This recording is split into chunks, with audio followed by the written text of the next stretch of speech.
fast, the revolution won't be no rerun, brothers. The revolution will be live. All right. What's up? What's up? What's up? Hey, y'all. Welcome to this impromptu again. I'm live again, impromptu today. Went live yesterday too, and I am using this platform to share things that are important to me and things that I find, should be highlighted, and certainly not things that we get in the broader, I would say, conversation, certainly not in mass corporate media. And I'm live today because I posed a question, and some of you will probably hear from my Facebook page, but I had posed a question earlier on my Facebook page because this is something that I've been wrestling with a few years, but I see it a lot, even in the work that I do, which is, nonprofit, social justice work. And, I'm just like, why is it that, in this work, we will talk about race a lot, almost like, ad nauseum. But we won't talk about class and caste, right? We're not talking about the collective, right? When I think about, African Americans and, certainly our economic condition, just from a practical perspective, what I see with my own eyes, but also what I'm clearly reading and understanding in terms of the grand scheme of things, in terms of economics. And I have a video, actually, it's on Prime Video. I posted this last night too. I didn't get a lot of response from this. I'm imagining because people haven't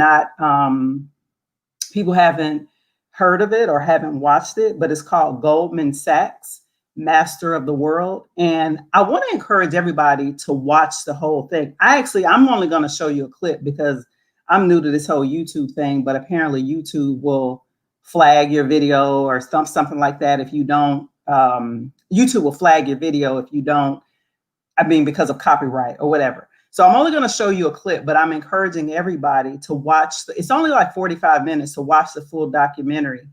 And it really is succinct. It gives you actually historical, I would say within the last 20 years, actually it goes all the way back 100 years to the founding of Goldman Sachs and investment banks and in the chronology of how banking has even evolved in this country. So if you all give me, and trust me, I'm going to link it. It's definitely connected in terms of class and in terms of how, economically, there's certainly a huge hierarchy. The problem is the hierarchy is becoming wider. The hierarchy is becoming much more pronounced.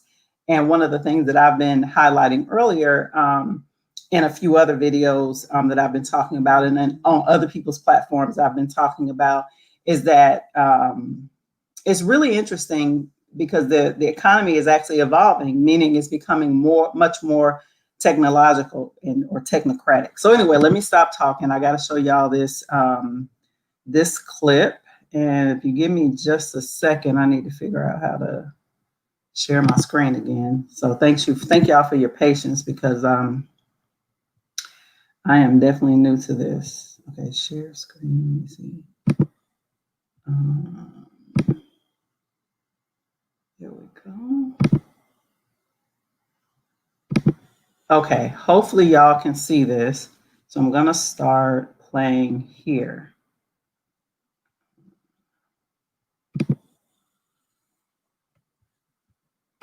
One of the few American intellectuals to demonstrate against the digressions of the big banks. I hope y'all can hear this. Years ago, he even resigned from the New York Times in order to carry out his investigation without restriction. Can y'all see this? Or hear it? To demonstrate against them. I hope y'all can see it. Years ago, he even resigned from the New York Times in order to carry out his investigations without restriction. His vision of the world goes way beyond just finance.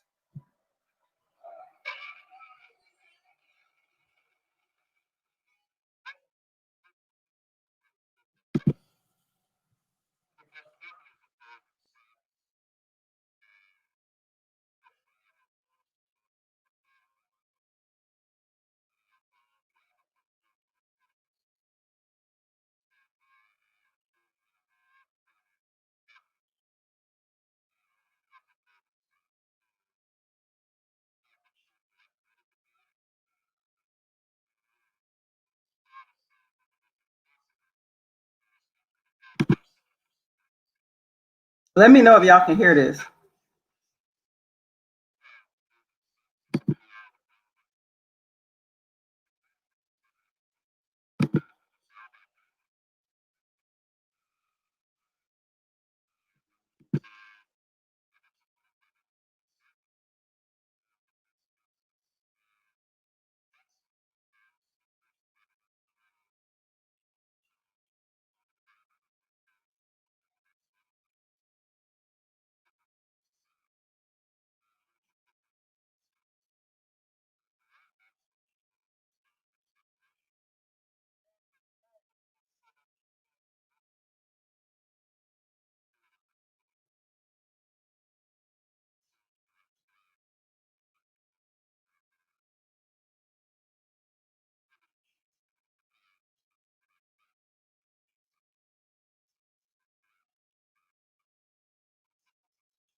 All right, so I'm gonna stop sharing there. I hope y'all was able to hear that. It was a little fuzzy on my end. Oh man, yeah, you said it was muffled. I was thinking that too. I hope you all were able to get the gist of what was being said in terms of how the Goldman Sachs and how I want to encourage you all.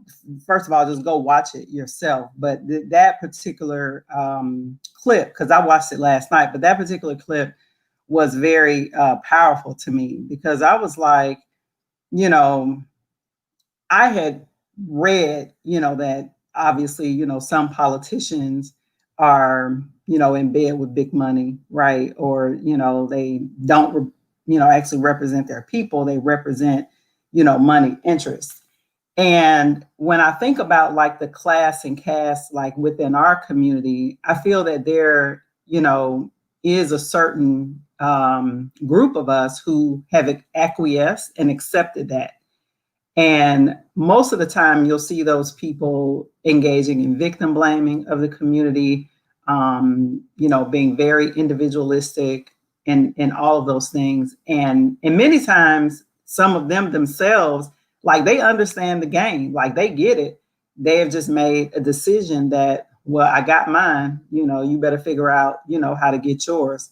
Um, I'm sorry you weren't able to make out what he said. Yeah, I guess I got to get better with trying to share the screen, but definitely watch it. It's called Goldman Sachs. It's on Amazon Prime, and it's called Goldman Sachs Master of the World. And it really gives you a good chronology of how banking and just money interest certainly, keep the deck stacked, against the masses and majority, of the people, and certainly Black people, especially since, our ancestors, at least those of us who are descendants of enslaved Africans in this country, our ancestors were actually the commodity, and, built the country for free. And, y'all know that part. But one of the things I was just struggling with in terms of like how we encourage, people to start thinking about this more and to start having broader conversations about this and not allowing dominant media to tell us what's important, because oftentimes that's what I see. Although when I look around in certain communities, especially when I travel, I see things that are happening in communities, but are certainly not being reported on by the media. So, for example, some of the things that were shared in this documentary was hardly ever reported on by the media. And you'll see there's a point in the documentary where they actually talk to a few um, journalists, some of which had been pushed out of their respective institutions or retired or something like that. But they talked on record on this particular documentary. This is something that's critical for us to talk about. This is something that's critical in my mind for us to be clear about going forward. And I say this to say, that the economy is in the middle of a shift. We're seeing more and more companies that are debuting or IPOing, or becoming publicly traded. That's what that means, publicly traded on the market. that are literally all data companies. I'll encourage you to also research a company called Palantir. They are a very controversial company. If people follow me on Facebook, I actually posted about them several months ago, but they're a very controversial company, but they're making billions, and all they do is data mine and track people through AI, right? Elon Musk, who I think, does some good things, but in terms of the work that he's trying to do with Neuralink and, his Starlink, he's running like 4 or 5 companies. And then, of course, he's, doing SpaceX, which is space exploration. And he's been on the record of saying, that he wants to be the first to colonize Mars and become a multi-planet species. So when I hear things like that, and I think about white people and white billionaires, because they plan ahead 10, 20 years ahead. They're way ahead. And when I hear that, I'm like, okay, they're gonna leave the rest of us down here. They're gonna destroy this planet, which it has been, climate change and all of that. And they're gonna take themselves and their billions and go live literally on some other planet. Now, I know that might sound crazy to y'all, and we've been talking about this for years. In fact, Amos Wilson, respected ancestor, he discussed this a lot in the early 90s in terms of, he predicted China's rise and dominance.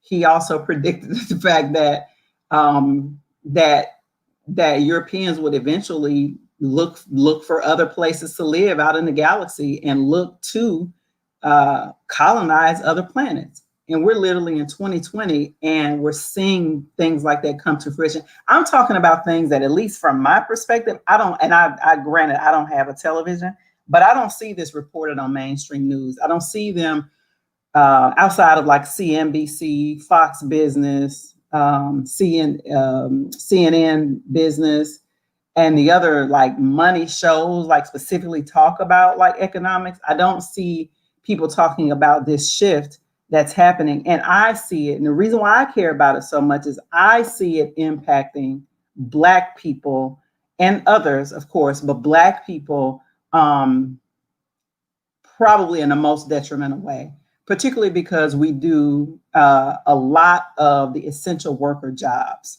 right? We do a lot of the low wage, mid wage kind of jobs. Technology is shifting a lot of that. Some jobs, including even driving cars, you all, will be slashed, if not eventually phased out. And, this is not like conjecture. Like, in fact, let me just see if I can show you all, because I don't like talking about this, especially if people have never heard about it before. I don't want people to think that I'm crazy. So I want to show you all an article. And this is about Neuralink, which is Elon Musk, one of Elon Musk's company. Let me share my screen again. Thank y'all for hanging with me. Make sure you like and share the video. This is good stuff that I'm sharing. Certainly not because we see these things in the mainstream media. So Neuralink essentially, I hope you all can see this. I hope this is showing up better. Neuralink is basically a chip that will be surgically implanted into people's heads, right? I hope you all can see this. Let me know if you can see it. Understanding the brain, interfacing with the brain, engineering with the brain, right? Create the future with us.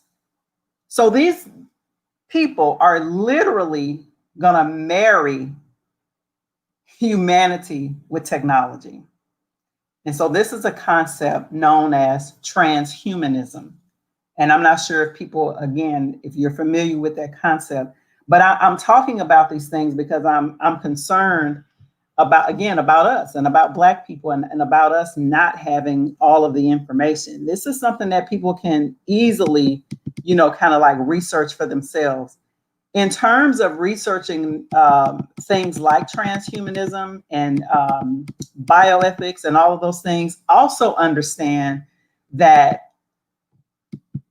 and also understand that there is a history with bioethics, and bioethics name actually used to be called eugenics.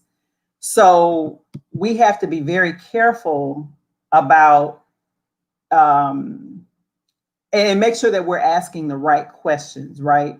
So I remember I actually watched the presentation from Elon Musk himself about Neuralink in September, a couple of months ago, right?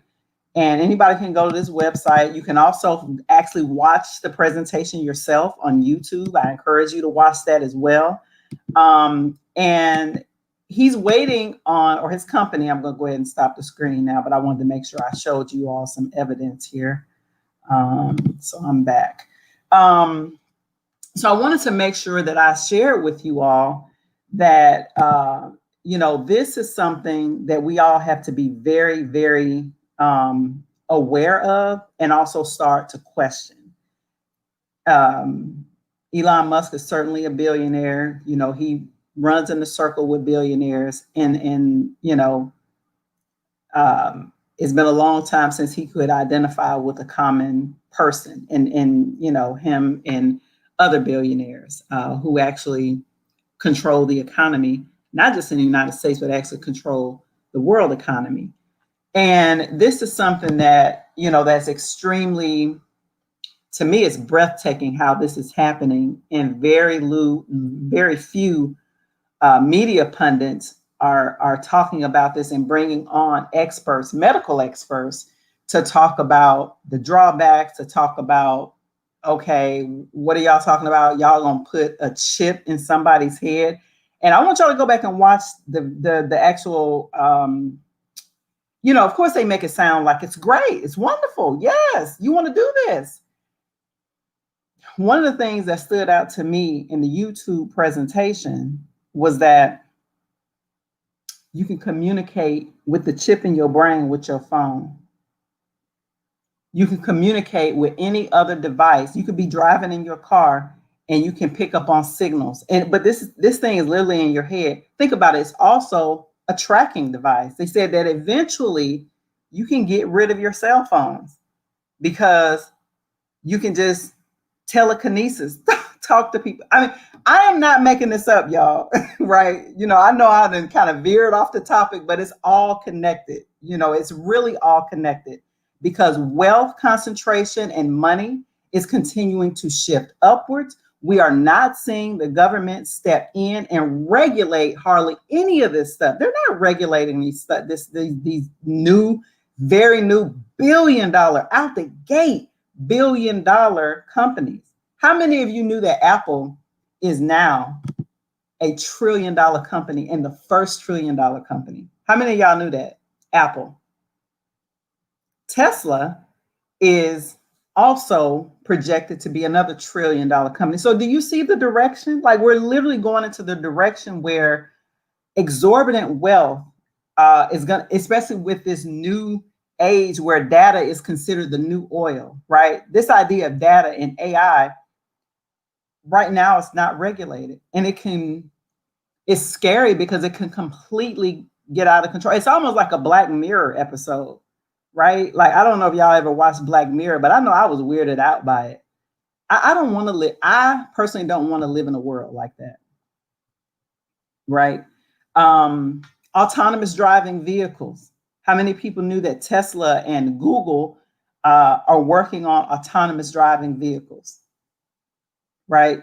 This is connected. The economy is in the process of shifting, and by 2025 and 2035, right, we will be living in an entirely different environment in something called a smart cities initiative.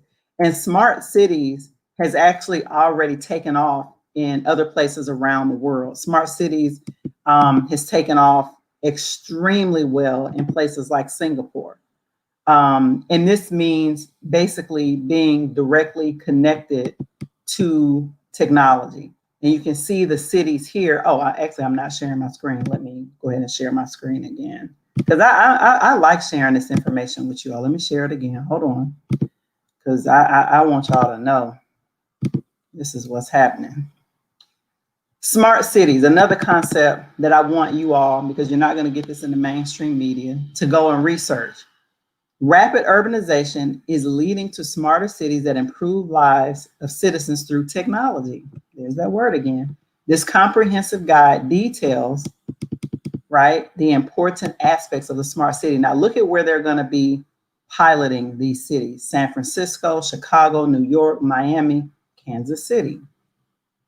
I hope y'all can see this video. Let me watch this. I'm going to turn this on, see if y'all can see it. I'm here with Chuck Shaw, Product Marketing Manager at AMD. We're talking today about business computing and how companies can keep their employees and their data safe at a time when a lot of people are working remotely. Security has become an increasingly important topic to our customers.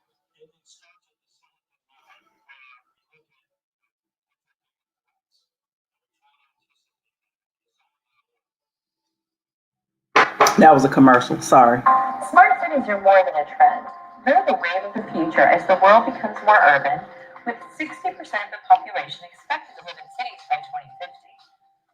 Smart cities utilize IoT sensors, actuators, and technology to connect components across the city. These components reach everywhere in the city, from the air to the street to below the street. Individuals can derive data from the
All right.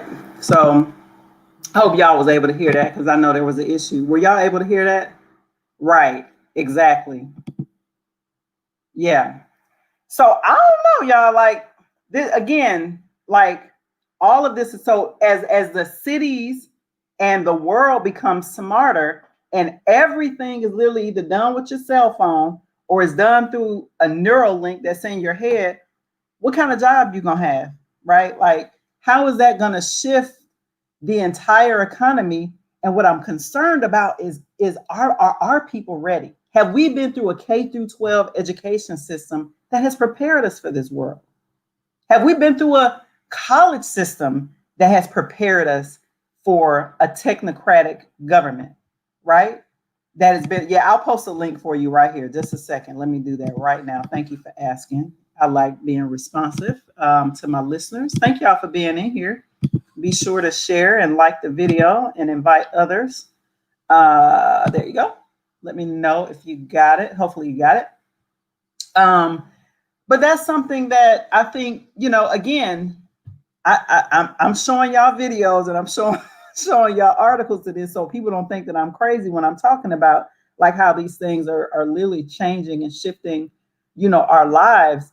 And we don't have elected officials or anyone actually preparing to regulate this or preparing or talking about this in any of the mainstream media. All we're told to do, especially as Black people, is just vote, vote, vote. right? You know, just vote, right? Just whatever, you know. But what's the agenda?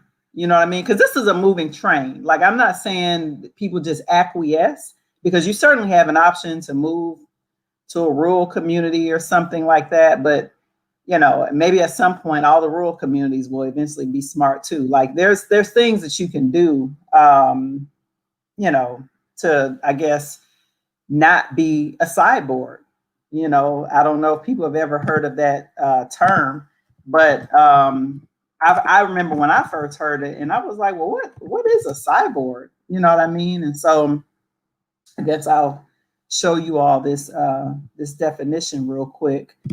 And Elon Musk is actually on record of saying that we're already cyborgs. So we'll see.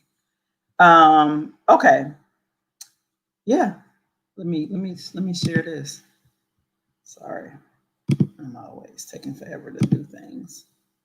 All right, I'm gonna share this with you all real quick, dictionary.com. So cyborg says a person who physiologically functioning is aided by or even dependent upon a mechanical or electronic device.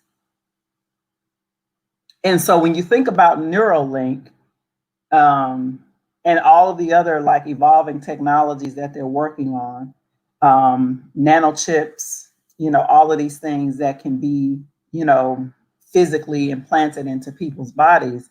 That's what it is. You know, I'm not, you know, telling people how to think or feel about it. I'm simply here sharing information because this is something that has been bothering me. Let me stop sharing. It pulled up a daggone commercial. But this is something that has been bothering me for a very long time. And I'm like, I'm frustrated, especially in this election cycle. I was very frustrated because I'm like, okay, but when we talk about the racial wealth gap, when we talk about all the, and somebody posted about Andrew Yang, you're right. Andrew Yang is actually one of the few people in the Democratic primary who did actually bring up the fact that companies like Facebook, Instagram, which is owned by Facebook, and other companies, LinkedIn, all these companies who actually make their money by collecting our data, because the service is free, right? Anytime the service is free, one economist said, assume you are the commodity. Think about that. Anytime a service is free, assume that you are the commodity. Now, it's too late for me because I'd have been on Facebook for 10 years. But this company evolved into that. None of us were prepared. We didn't know. We didn't know that by getting on the social network that they were collecting our data, selling it. Now on Facebook, this is one of the things that I actually hate about it, is that they sell you things. You can literally buy things off of Facebook. I remember when Facebook first started, which I want to say was around 2007, 2008. If I'm wrong, please correct me in the comments.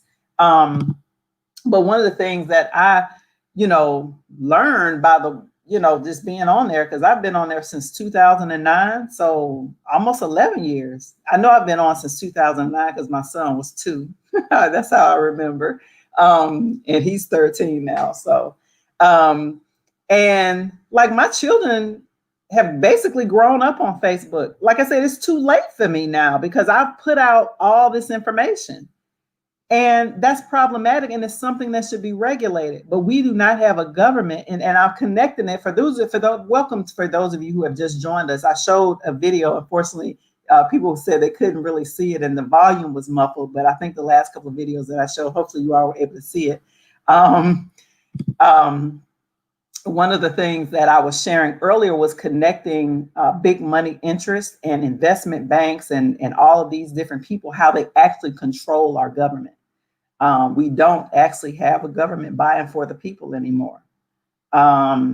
We don't have a government buying for the people anymore. We literally have a government. Actually, corporations are our government, you know, and I'm trying not to say things that are inflammatory to people, because I understand, like, if that's not our current socialization, that's not how we think about the world. We think, you know, voting, we think that's what happens. And I'm about to say something real controversial. So if y'all want to cancel me, go on and cancel me. But the show is called Real Talk Uncensored. Think about it. That's the tagline. Y'all gonna get real talk on this show. So don't be getting in your feelings and things like that, right? But this idea, especially at the national level, voting is becoming, I will say, less and less impactful in terms of getting the kinds of policy changes that we need to improve. And I'll tell you why. And I saw it at least the last two presidential elections, right? And the last two presidential elections we saw, and I did participate in the process, but I voted for the candidate who had the best platform in terms of reeling in the just exorbitant wealth and greed that's currently happening in this country. We have had an explosion in billionaires. It is projected that Jeff Bezos, who's the founder and owner of Amazon, will actually be the world's first trillionaire. Meanwhile, we have cities and Black people in particular who are continuing to fill the streets under underpasses in homeless encampments. So even though he's still a white man and a white candidate and all that, and he has his issues, but in terms of his economic platform for the masses of people and for the regular person, I voted for Bernie Sanders. I was in Ohio for the 2016 election, and I got to tell you the shenanigans that I saw the Democratic Party do, not the Republican Party, because I voted in the Democratic in Ohio in the Democratic primary. And as you all know, Hillary Clinton was running against him. But as we also know now, the DNC actually admitted after the fact to basically derailing his campaign. And you got to think about it.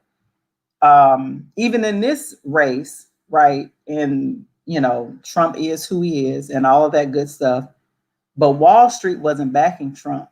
You didn't hear mainstream media discuss that, y'all. Wall Street backed Joe Biden.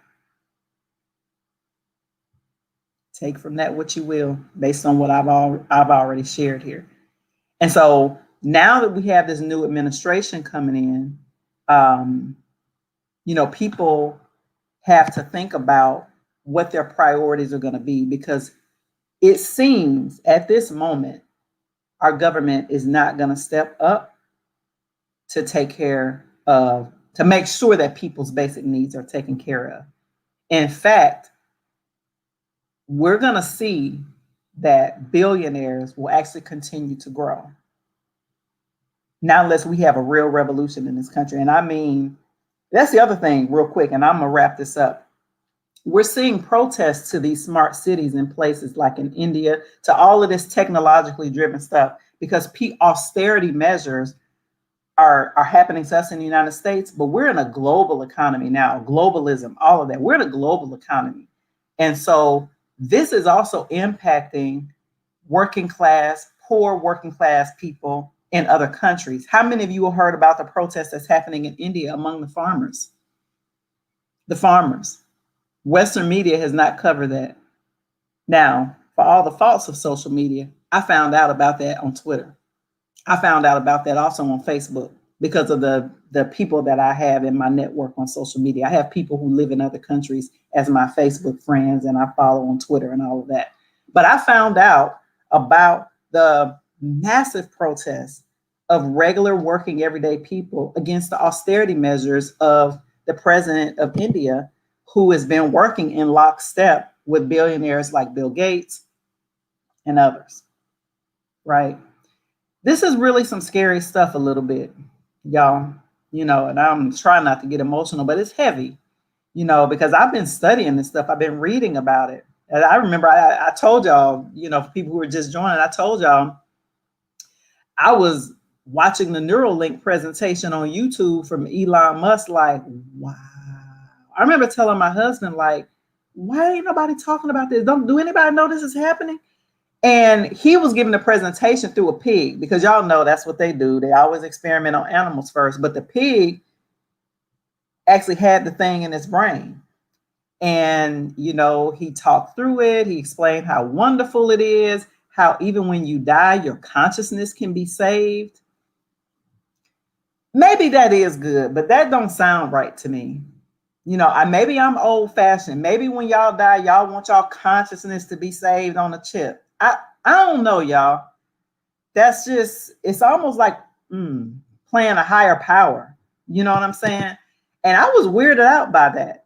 You know, say, oh, your family can always have you with them when you physically die. And Elon Musk actually even said that it's possible, at least through your consciousness, to live forever. So that's what's coming, transhumanism. So I've dropped a number of different I've dropped a lot on y'all tonight, a number of different concepts and things that you all can definitely go and research yourself. Believe I put the link in the comments to that I put to the smart cities, so you all can research that. Also go on YouTube and watch the presentation from just, you know, put in the YouTube category or search engine, Elon Musk, Neuralink. I showed you all about Neuralink earlier, shared my screen. So go and do a deep dive, because that's what I've been doing. Study the markets, study, you know, Palantir. That was the other company that I brought up. They're also IPO'd or joined the stock exchange in September. And they are a massive data company. They have, most of their money is actually working with the United States government. They have been around for 17 years, but have just entered the public market, so public people can invest in the company. But they are best known for aiding the United States in catching Osama bin Laden through their technology. Most recently, they have been controversial because they are working with ICE on immigration enforcement and using technology to spot people who are trying to come to the country. They